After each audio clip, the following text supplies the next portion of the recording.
rabo bil jannati da gidan aljanna. Saboda haka jama'a bi Allah ba da riya ba, kar kana wa Allah ibada da niyyar wani ya sani, babu lada. Ko kayi ma lahira Allah ba zai ba komai ba. Allah baya so ana masa bauta ana tarawa da wani, kuma in ana masa abu dan shi ayi dan shi kurin, kada kai da niyan wani ya sani. Inda riya abun ba zai amfana ba. Wa aqsamu billahi jahada aymanihim la in amartahum la yakrujun qul la tuqsibu ta'atun ma'rufa inna Allaha kabirun bima ta'malun. Allah ya ce wa aqsamu billahi, suna rantsewa da Allah, jahada aymanihim, kokarin rantsuwansu gayatuwa matakar rantsuwansu, suna cewa la in amartahum, wallahi idan Allah ya umarce su bil jihadi da su fita yaƙi, la yukrijanna, za su fita yaƙin. Wani ga ya musu lahum da su, ya rasulullahi ka ce da su la tuqsimu, ku daina rantsuwa, ba sai kuna rantsuwa ba. Da'atun ma'rufa, wannan biyayya ce sananniya lin nabi ga annabi, ku yi wa annabi biyayya sananniya. Khairun min qasami, kuma ya wannan rantsuwar taku alladhi la tasaddiquna bi, wanda in kun rantse ma ai ba za mu gaskata ku a ciki ba. Ku yi wa annabi biyayya, yi wa annabi biyayya ya hu wannan rantsuwar taku, wanda ko da kun yi ba za a gaskata ku ba. Inna Allah, domin shi ubangiji ba sai kun rantse ba, kabirin sarki ne wanda zai bada labari bi ma ta'amaluna, da abin da kuka aikata. Min da'ati, kuma yi wa Allah biyayya bil qawli, wajen magana, wa mukalifatun fil fili, ku faɗa magana kun bi Allah, a aiki ku saba, to Allah ya san zuciyarku. Qul adi'u Allah wa adi'u rasul fa in tawallaw fa inna ma alayhi ma humila wa alaykum ma humiltum wa in tudi'uhu tahtadu wa ma 'ala ar-rasuli illa al-balagul mubin. Allah madaukakin sarki ya ce kulga ya musa adi'u Allah, ku bi Allah fa bi na faralla, waɗi'u rasula, ku bi manzo bi na sunna. Fa in tawallawu, idan kun juya an da'atihi ga yi wa Allah biyayya,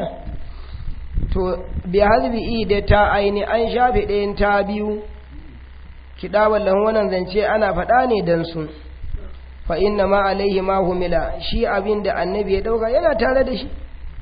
mina tabaligi na isar da yake wannan yana tare da shi. Wa alaikum, kuma yana gare ku ma humiltu, na abin da kuka dauka min dati na ku masa biyayya, wannan yana tare da ku. Wa in tudihu, idan kun yi wa annabi biyayya, kun bi abin da annabi ya zo da hita ta do, kun shirya zuwa ga addinin Islam. Wa ma'alar rasuli, yi manzo ba zai muku tilas ba, komai yake ga manzo ba, illa al-balagul mubin, sai dai isar da aiki ya bayyana mana aiki. Amma annabi sallallahu alaihi wasallam ba zai muku tilas ba akan cewa dole sai kun ba layi, dai za a isar muku da aike, ku bi Allah, yi ne aikin. Wanda ya bi kenan, wanda bai bi ba a lahira ya game da Allah. Wa'ada Allahu allazina amanu minkum wa amilus salihati la yastakhlifannahum fil ardi kama istakhlafa allazina min qablihim wa la yumakkinanna lahum dinahum allazi irtara lahum wa la yubaddilannahum min ba'di khawfihim amna يعبدونني لا يشركون بي شيئا ومن كفر بعد ذلك فأولئك هم الفاسقون. الله مدوكاkin sarki yace wa adallahu, Allah yayi alƙawari, allazina amanu, ga wanda suka yi imani, minkum daga cikin ku, wa amilu salihati, suka yi ayyuka managarta, aikin da babu riya cikin sa. To Allah ya ce la yastakhlifannahum fil ardi, su zai maye su zama halifa a bayan ƙasa, badalan anil kufari, su zama su ne canjin kafiran. Allah ya ce tunda sun bi ni, sun yi imani, sun yi kyakkyawan aiki, to Allah ya ce zan sa su nan maye su zama halifa a bayan ƙasa,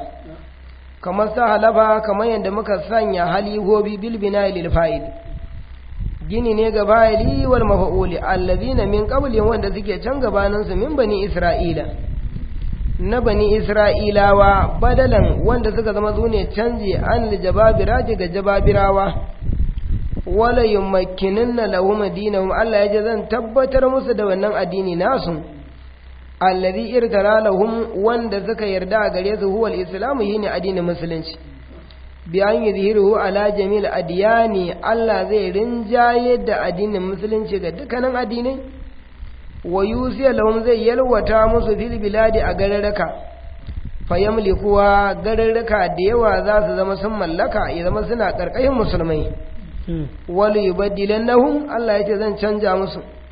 bi ta gabi wata da shi min ba da kobin da suna jin tsoro min al-kufar na kafirai ko to amnan Allah yace zan canja musu da aminci wa qad anjaza Allah wa'ada wa haqiqa Allah ya zartar da alƙawarinsa lahum da zubi ma zikira da abin da muka ambato wa asna alaihim kuma Allah ya yabe su bi qaulihi da badansa yace ya abuduna ni wa'annan mutane da suka yi imani sun bauta mini la yushrikuna bi sha basu tara ni da komai ba wal musta'anibu shine fara magana fi hukumi cikin hukunci a talili na intantawa wa man kafara ba'da zalika wa man kafara ba'da zalika fa ulaika humul fasiqun wa man kafara duk wanda ya kafirce ba'da zalikal in'am bayan wannan ni'imtarwa minum daga cikin su bihi da yi fa ulaika Allah yace wayannan humul fasiquna sune jumlan fasikai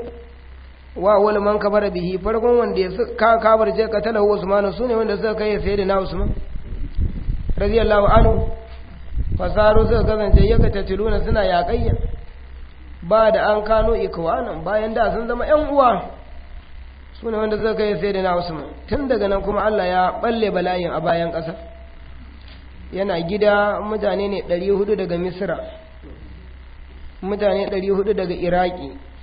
suka zo suka kewaye gidansa sai da Usman suka ce sai sun kashe shi suka kewaye aka hana shi fita ana nana nan sai ya fita zai yabi ruwa a rijiyar kofar gidansa suka hana ya ce zan muku tambaya da ya ce kun manta ni ne wanda rijiyar nan na Yahudawa suna tozartar da musulmi na siya da dukiya na halal na ce tun musulmin da zai tafi daga Madina zuwa Siriya ya sha rijiyar dan Allah an yaga suka ce an yi to ni da na sa tun musulmi na yan tasu suke yin ruwa dan Allah ya za ku hana ni shan ruwa a gidana suka ce idai mun hana ka daga nan zai yi sallah masallacin annabi suka hana shi ya ce jama'a zan tambaye ku kun manta lokacin da masallacin nan ya yi kunci annabi ya ce waye da dukiyansa na halal zai sai fili ya ƙara mana magina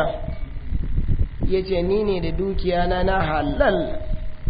na sai filin nan muka ƙara an yaka aka ce an yi ce to ni da na sai fili ma aka ƙara masallacin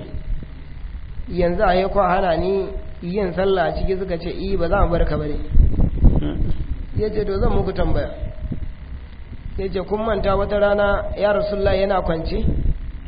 sai na Abubakar ya yi gobe gyara kwanciyansa ba Umar ya yi gobe gyara ba amma da na yi gobe ta yi gyaggyara sai Aisha ta ce ya Rasulullah Abubakar da Umar sun zo baka tare ba sai da Usman